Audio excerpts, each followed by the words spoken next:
بسم الله الرحمن الرحيم والصلاة والسلام على رسول الله. تسأليني وين ديني؟ يوم أنا طلعت من بلادي ديني هو اللي خلاني أهرب من الظلم، من القهر، من الخوف على نفسي. ديني ما علمني أظل ساكت وأنا مهدد بالموت.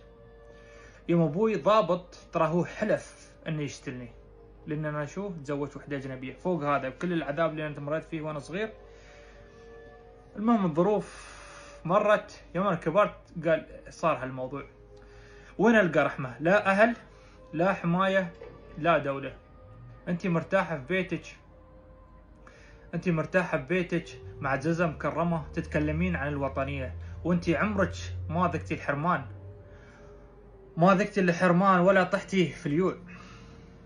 أكيد جالسة في بيتك في فيلتش، راكبة سيارتك، شو بتحسين في المواطن؟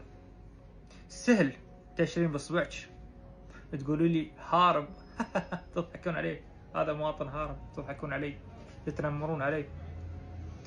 زين، بس صعب تحسين بجروحي. زين، صعب. ترى دموعي نشفت، دموعي نشفت من كثر ما بكيت. والله يشهد اللي مريت فيه ما يمر فيه بشر. تقولون مواطن عايش احسن عيشه، والله هذا المواطن قدامكم. بدل ما تذمين اسألي نفسك، بدل ما تذمين فيني اسألي نفسك، ليش المواطن يوصل بهذه المرحلة؟ ليش المرحلة انه يشرد من بلاده؟ ليش؟ انا في حياتي وانا انولدت لين اليوم انا يعني مش متخيل، احس اني في حلم لين اليوم.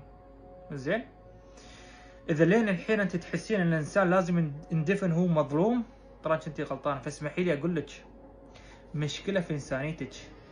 زين، المشكلة في انسانيتك، مو في وطنيتي. فهمتي علي؟ راجعي انسانيتك. كل يوم طلعت لي انا برد عليك عادي. وشكرا.